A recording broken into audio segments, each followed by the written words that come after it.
Hey everybody, what's up? Welcome back to my channel. I am Bondi Blue and this is my video for Mary Mary. This is my review for them girls, okay? Glory. Y'all, can I just talk about, because we were talking about Mary Mary. Y'all, I was in the longest church service of my life today, okay? Like, I was there at 10:20. I was late 20 minutes, okay? Late, okay? 10:20. We didn't get out there until 1, okay? Now, it was my sister's wedding, so I'm going to sit through it, and I sang There's a Ribbon in the Sky I Love. I sang that for her, right? And they said it was nice, I hope it was good. I tried my hardest. I did my bestest, but my sister did look beautiful, and you could tell, like, she was nervous, and I've never seen my sister look nervous like that, so it was crazy. But I was happy to see her so happy, and I just want to say congratulations to my sister. I love her very much, and because this show is all about sisters, I wanted to say I love my sister, and I'm happy for her. She's a wife now, and I was like, she's married now. I'm married now. And y'all know from that, people got to keep asking me a lyrical, when y'all gonna get married? Like, look, okay, stop rushing us. We wasn't even thinking about it. And then everybody started getting married and asking us when we was gonna get married. We ain't getting married yet, okay? Yeah, we shacking up. If that's what you want to call it, do I care? No, because I'm one of them people that feel like you got to sample the ride before you buy it, okay? And at the same damn time, my parents were married for, what, over 20 years? They were married for like 20 years, okay? And they were together 5 years before they got married. So as far as I'm concerned, that shit don't make a difference. And it wasn't like I was going to be a virgin when we got together. So the fuck difference do it make? I got to be real. Anyway, y'all, let's get into Mary Mary, y'all. So Erica is having a christening for her babies. And she's singing this cute little song, that God bless her babies. And it was so beautiful. And I was like, oh, hallelujah. But the only thing that was not right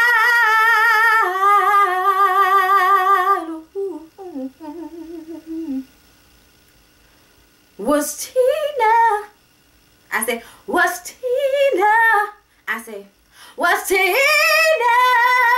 I had to fix it. Wasn't there. She wasn't there. Okay? And Erica felt some type of way about this. She was like, I've been all your baby stains. Why you gonna miss my baby stain? And I was like, oh. So she went over to the house after, and to, nobody's surprised, especially not mine, because I said it before I saw it, that I had already knew. Okay? I already knew that she found out that Teddy had multiple affairs, and she was in a different place. And she was in a very different place. She told Erica what happened, and Erica is giving her this, to talk about, you got to be inspirational to people, because this is what we, this is what we sing about, and you have to be confident in making your decision to tell people what happened to you and to be a vessel to help somebody else. She giving her that church talk, giving her that, what I'm saying, that wholesome that she needed right quick, that Campbell soup that she needed right quick. And it's not working because Tina is pissed the fuck off. Off. Okay, she is upset.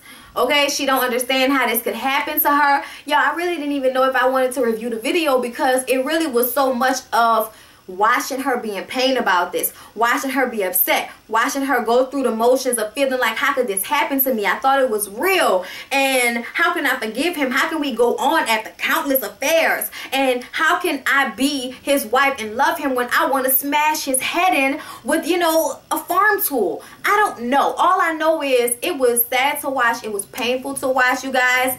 And it was very obvious that all the happiness she had when she saw him, I felt like was like that energy before, that before everything, the calm before the storm in a way. It's thundering outside right now. That's why all the puppies are inside. But yeah, like, it will rain. And it's raining like a motherfucker right now. And me and Lyric were having a discussion about what was the difference between her knowing about one person, her knowing about multiple people. And I'm like, well, think about it. Think about it. And I said it to him just like I was saying in my scandal video about people putting themselves in somebody's shoes. You have to look at it like this. Say I cheated on you. Say I made a mistake. We was going through it. I made a mistake. It happened one time, maybe 2 times at the most, okay? Just we were going through it. We were arguing and we weren't in a good place. Whatever situation is, this happened and then it stopped and it didn't continue. Now, that's one thing. You could possibly forgive me for that. You could possibly get over that if you felt like it, you know, we've been together a long time. One fuck up, you know, 1 or 2 fuck ups out of all these years of nothing. You know what I'm saying? If you feel like that's worth it, then we'll be together. We could work it out. But if you find out that I've been cheating on you damn near the entire time that we've been together with numerous different people, are you really going to feel like you want to be in a relationship with somebody like that? Because that means at no point were they ever telling the truth about what the fuck was going on in their marriage. And you thought they were. You thought it was cool. You know what I mean? And I really don't understand how Tina didn't know. And I'm going to say that I really feel like the reason why she kept having all those babies is because she felt like they were anchor babies in a way. And, you know what I'm saying, not like the, you know, whole Hispanic shit, not like that. But I mean, in order to fix a situation, you have a baby. You know what I'm saying? Like, oh, if I keep having kids, then these are more reasons that he can't leave. These are more reasons for him to be here. These are more reasons for him to focus on our family, because I keep giving him and birthing him children of ours. You feel, especially for women, because I imagine, I haven't had one, but I'm very in tune with emotion and shit like that, and how my mom was. You know, my mom was very, you know, giving of emotion and energy and perception. And so I'm the same way in some ways, that I can imagine something so real, you know what I'm saying, to the fact that I feel like I can feel it and understand it, because I can actually put myself in that mind frame and feel like it's happening to me. You know what I'm saying? That's another thing about being an actor, that you know what I'm saying, look, I'm just saying. But that's how I thought about it. And I think about that if me and Lyric had a baby, and this is somebody that I love, how the feeling I would feel of giving you a baby, like it's just ours, but really I birthed this child from us. That's some real shit. You know what I'm saying? That's some serious shit, and that's some magical shit, if you ask me. When you really think about it, when you really think about 2 people making a person. I know everybody likes to not take it seriously, but I take it very seriously. And I feel like as a woman, the connection you have with a man changes after that. That's why baby mamas are crazy, because now you've had a baby for a man. There's a connection there that nobody else has with him. You know, especially if you're the only one. You know what I'm saying?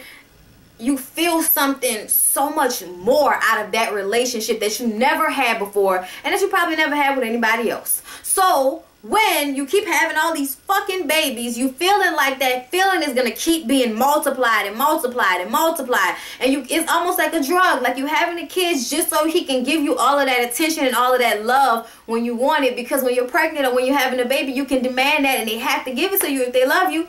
You know what I'm saying? Because it's only right. Shit.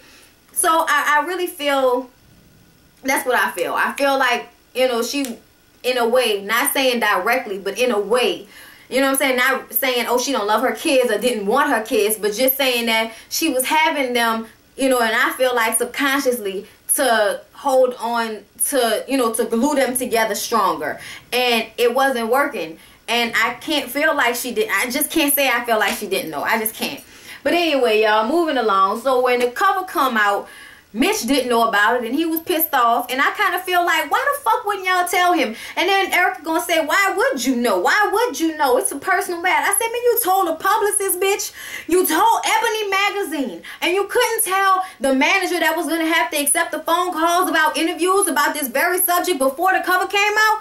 That was some bullshit. That was some catchback shit. Don't play with me, Erica. Don't play with me, Tina. I feel like, yeah, maybe Tina was in a, you know, a place where she didn't feel like, you know, I don't feel like fucking with him, let alone telling him my personal business. I understand that. But for him to be the last person to find out, for him to have to find out like that, that was some bullshit. A phone call would have sufficed. That's all I gotta say about that. I felt like that was total bullshit, that he didn't need to know some shit like that. Once it became Ebony, he needed to know that. Come on now, that's stupid.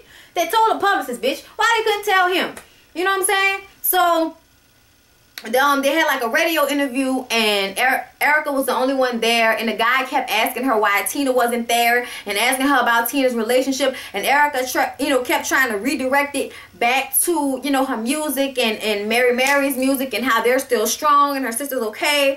But the dude kept saying, nah, Tina should have been here. I wanted Mary. I wanted Mary. And I was like, nah, if your big head ass say that one more time, okay, one more time. You know what I'm saying? And Erica was getting aggravated, and I would have been aggravated too. Like, how many times you gonna say that shit? Okay, like, goddamn. So she was pissed about it, and she was just saying, I don't know how I'll keep answering these questions all the time. So the next thing they had was an interview / performance. And the lady didn't go too deep on them, but she just explained, that they were going to try to fix their marriage and all of that type of stuff. Just basically giving all the generic answers, but she did good. She kept it together. She got out there and she sang Go Get It, and Erica sung her song, and it went great, and it went okay, and it made her feel better. And, Mitch was very supportive in saying that, he was so proud of her and everything. And I was like, in that moment, y'all gotta know that dude, you know what I'm saying, is not a bad dude the way y'all try to make it seem sometimes. That's all I'm saying. I really feel like they be dogging Mitch out sometimes. Anyway, y'all. So, after that, Erica calls their mama to come out there, y'all. Well, this happened before this performance, but I forgot, whatever. So they call the mama to come out there so they can talk about it and stuff like that. And the mama tells Tina, she was like, I've been where you been. I've been through this before. And, all of that stuff. And trying to tell her she can make it through just like she did. But Tina like, man, fuck that, man. I don't care if I can make it through right now. Right now, I want to hurt somebody. Right now. Like, that's, she's in it right now. In the heat of it. And she can't believe that this happened to him. Happened to them. And he had all these harem of bitches. And he calling Erica, trying to find out how she doing. And she's saying, you don't deserve to know how I'm doing. You don't deserve to know how I'm feeling. Because if you really gave a fuck, you wouldn't have had bitch after bitch after bitch after bitch. Your harem of bitches is what's more important. And you go worry about them. And that was basically what the episode composed of, y'all. It was sad. And it was, you know what I'm saying? Like, you want to see drama, but I hate to see somebody going through pain like that. When she was in the mirror crying with the hair binding on, I was like, damn, bitch, you let them get you out like that? God damn. Like, you have to let them catch you off the, off the cuff like that? I felt bad for her. You know what I'm saying? Nobody should have to go through no shit like that. What kind of nigga is you? Like, no, he said countless. That means you don't know how many. And that means whatever the number you told her, it's about twice that. You know what I'm saying? Like, it's garbage. But anyway, y'all, let me get out of here so I can go watch this Real Housewives stuff that come on in a little while. Like, comment, and subscribe. I love you guys. Okay, bye-bye.